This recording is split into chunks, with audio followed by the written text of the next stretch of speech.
يستلم ويعدي بيها كريم ندفد في اليمين. استلام داخل طلع هاني لبره. ارضيه عرضيه معديه منتهى الخطوره ولسه ضربه جزاء.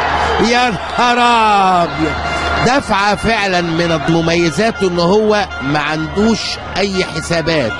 هنا ادي الدراع في الظهر واضحه جدا من محمود متولي. لاعبين بيحظوا باحترام الجميع اذا كان اهلي او زمالك او غيره. خلينا مع دي الاول.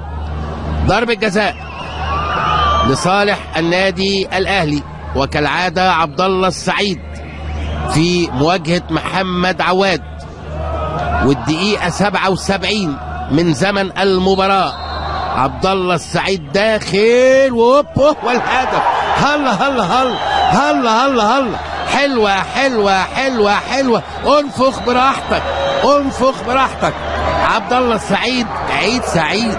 عبد الله السعيد عيد سعيد. معدن حديد يا ابني. حاجه حلوه.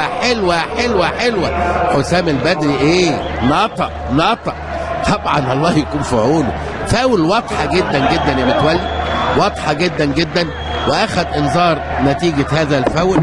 وقرار رائع، مش رائع عشان هي ضربه جزاء للاهلي، لا رائع عشان احتسب الخطأ بشكل رائع وصحيح ودون تردد. جد